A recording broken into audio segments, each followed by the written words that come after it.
환경과 기후에 대한 책을 읽어드리는 시간입니다. 기후 낭독회. 오늘은 최성용 작가님의 내일의 도시를 생각해 한 부분을 낭독할까 하는데요.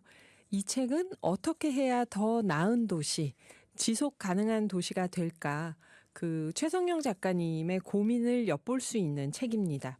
내일의 도시를 생각해. 좋은 질문이 좋은 세상을 만든다고 하잖아요. 이 책은 도시의 미래를 위한 4가지 질문을 던지고 있습니다. 우리에게 편하디 편한 도시 생활, 우리만 괜찮은 건 아닐까? 이게 첫 번째 질문이고요. 두 번째는 우리 도시의 공생지수, 초록불일까, 빨간불일까? 세 번째는 도시개발, 어떻게 해야 다 함께 공존이 가능할까? 네 번째, 작은 실험이 도시를 바꿀 수 있을까? 모두가 살기 좋은 도시를 만들기 위해서 우리가 고민해 봐야 할 이야기를 담고 있는데요. 여기서 모두란 사람만이 아니라 정말 모든 생명체를 뜻해요. 북트리거 출판사에서 2021년에 출간이 됐고요. 2022년에 환경부 선정 우수환경도서, 2021년은 올해의 청소년 교양도서로도 뽑힌 적이 있습니다. 부제를 보면 우리가 먹고 자고 일하고 노는 도시의 안녕을 고민하다. 이게 부제네요.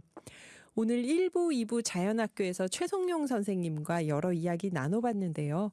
이 책을 통해서 한 번 더 깊이 생각해보는 시간을 함께 가져보죠. 내일의 도시를 생각해 159페이지에서 172페이지 사이의 주요 부분, 주요 구절을 낭독해 보겠습니다. 하늘길, 물길, 땅길, 올길.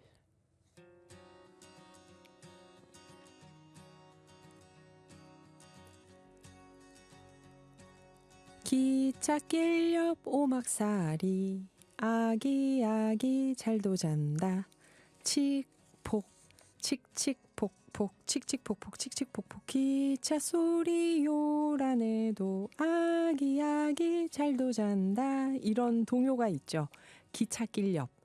흥얼거리다 보면 문득 궁금해집니다. 정말 시끄러운 기차 소리에도 아기는 곤히 잘 수 있을까?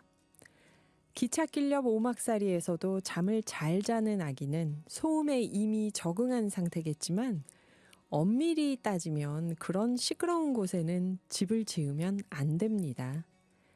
하지만 사람은 넘치고 땅은 부족한 도시에서는 엄격한 규제가 없다면 기찻길 옆에도 집이 들어섭니다. 그래도 걱정 없습니다. 우리에게는 방음벽이 있으니까요. 큰 차가 지나가는 산업도로 옆에도 빠른 속도로 달리는 자동차 때문에 엄청나게 시끄러운 고속도로 옆에도 집이 들어섭니다. 방음벽을 설치하면 되니까요. 1980년대 이후 자동차 수가 급증하면서 덩달아 방음벽의 수도 늘어났습니다.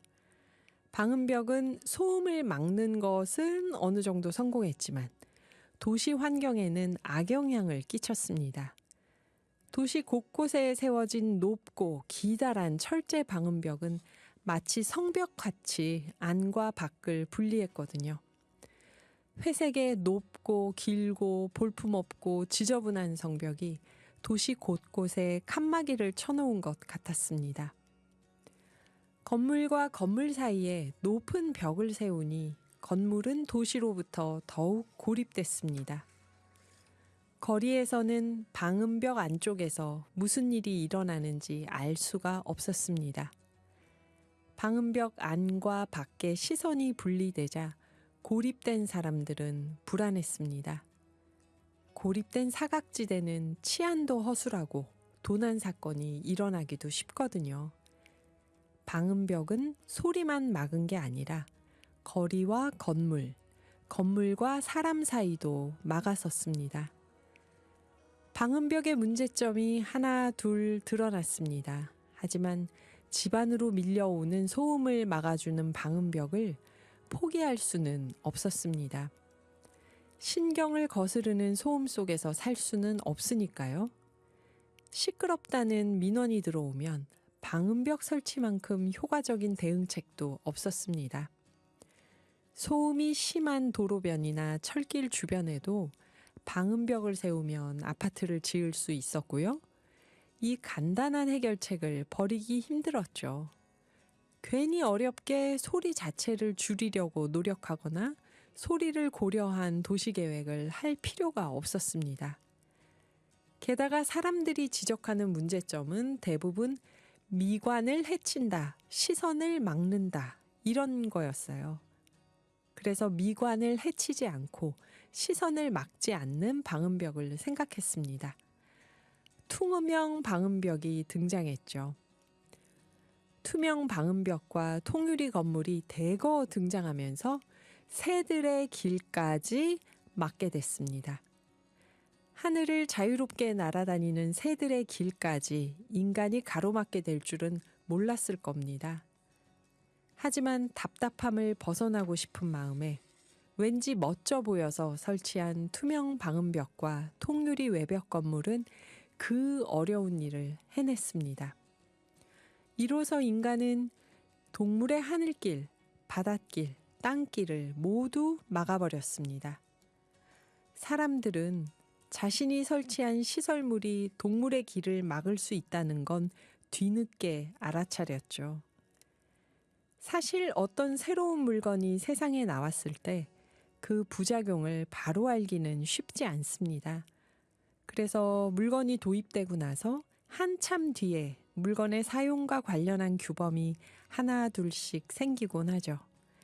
이걸 문화지체 현상이라고 부르는데요. 예를 들어 휴대폰이 처음 대중화됐을 때는 휴대폰에 대한 규범이 없으니까 점점 공연장 안에서는 끈다. 대중교통 안에서는 작게 통화한다. 길을 걸으면서 스마트폰은 보지 않는다. 이런 규범이 나중에 생기는 것과 같습니다. 문화지체라는 용어는 주로 인간 사회에 적용되지만 의도치 않게 야생동물의 길을 막아버린 걸 뒤늦게 깨달은 상황도 이렇게 말할 수 있겠죠. 인간의 시설물이 야생동물에게 피해를 준다는 사실을 알고서도 가만히 있을 순 없잖아요. 사람들은 대책을 찾아 나섰습니다.